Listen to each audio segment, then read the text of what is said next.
Now, my first question that I have to ask is, there's these two infamous movies that were made Mhm. years and years ago. Um, and people were very excited when the show, started to happen and seeing it and how faithful it looked. Mhm. When you guys were designing and working on the show, how much did you keep those old movies in mind? Maybe like, trying to distance yourselves or maybe avoiding similar, design choices? Mhm. Yeah, I think for us, it was very like we didn't really focus on the old movies as much as just trying to go to the source and take advantage of the fact that we had the author there ready to bounce ideas off of, and that was incredible. I think across this entire series, all of the design choices are unique to this project, and really from what I loved about working with John and Dan and Eric is that their design choices rooted in the stories and rooted in the characters, and what needed to happen at that in the action at that time. Great example is the Minotaur. So traditionally, Minotaurs have been bipeds. I've done biped Minotaurs before, but in this particular case, they wanted to introduce the Minotaur in this way that they felt was even scarier, with this sequence where the entire thing takes place from the character's perspective inside the car. We never go out, there, I guess there's one shot really to introduce a gag with the underwear. But other than that, we stay entirely inside the car and experience, how scary this thing is chasing them. But that meant that if we designed that sequence with the Minotaur on two legs running next to them, it would have looked incredibly goofy. Yeah. Them trying to like bend down and attack them. So right from the beginning, the Minotaur needed to be a quadruped when we first meted, and then but then a quadruped wouldn't necessarily have been as exciting a fight for Percy once we get into the field, if you've seen the sequence. Yeah. So the beauty is we got to use quadruped when it was the most exciting movement, and then switch to biped when it needed that more hand-to-hand interaction.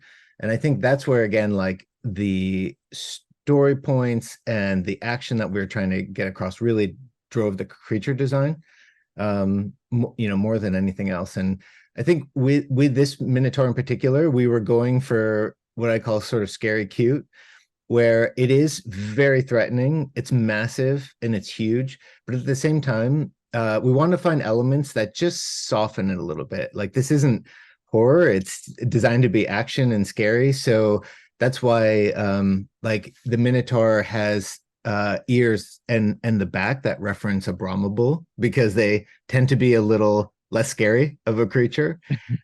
And sort of combining those design elements was great. It was really hard though to figure out how to get a quadruped animal to look good and work effectively as a biped, because in nature, like anything that walks on four legs isn't very graceful when it stands on two. Yeah, well, I mean, I think you guys did a great job. I think the special effects are notably really, really well done. And I noticed it definitely with the Minotaur in the rain at night, it all looked really good.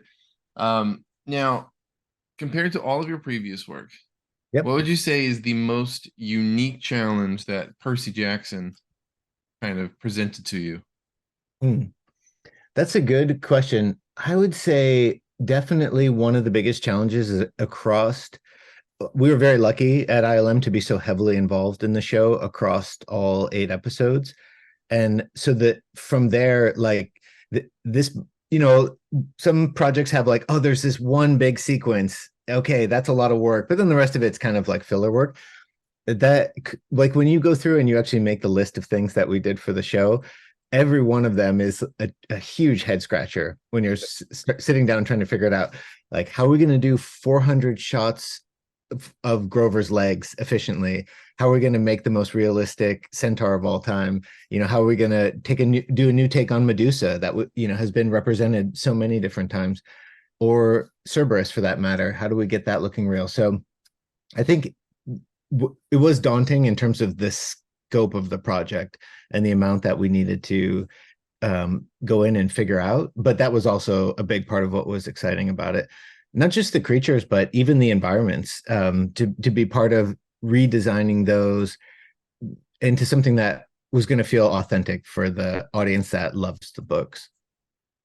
You mentioned Medusa, and I just wanted to ask, as you said, the character has been seen in so many different adaptations because she's such an iconic, story and threat.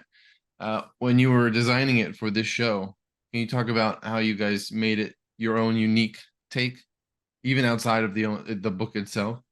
Yeah, absolutely. So for Medusa, it really starts from the character and the way she's written. Like for John and Dan, it wasn't about hiding that this is Medusa. Like they almost, reveal that right from the beginning of meeting this character.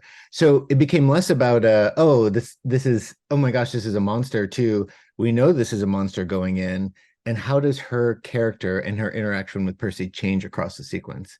Because there's almost some moments of empathy within that, I'm sure that you saw in the episodes. And in doing that, I think that really drove a lot of the design decisions where from the beginning, we didn't want the snakes to be like jump out and they're all, kind of doing their own thing. We spent a lot of time looking at reference of sleeping snakes, piles of snakes, and they do move a lot, but not in ways where it feels like uh they're independent. They're all just kind of piled on top of each other. And Hmm. we were constantly sort of treading this line of like getting just the right amount of messiness to the snakes where it felt like they were very natural, like she just has snakes for hair, but at the same time not having it feel like a hairdo. Yeah. And that was really tricky. The snakes themselves are an effect simulation that we could feed in parameters in terms of how agitated we wanted them to be, and they would kind of move and squirm and do the right thing. And then on the profiles, we always wanted to have hand animated snakes based on reference, so we'd always look and see like, okay, this one kind of goes up, or maybe one snaps at another one. And that just helps bring them to life, but they're not acting, they're doing what snakes would do if you just, saw a pile of them in nature. What are you most excited to tackle from the Sea of Monsters? There's so much in the Sea of Monsters. I mean, it would be absolutely incredible. It's tough to say because until the pages come out, you don't know what's gonna make it in and out. But I think what's so exciting about these books is that the scope just keeps building up, right? All the way to the last Olympian. So fingers crossed, for 5 seasons and all the different things that we get to tackle across there. Yeah, there's definitely plenty to go around. So hopefully you're Yes, at work for years to come with this series. Um, absolutely. but thank you again for talking to me about the show. I look forward to seeing the rest of the episodes.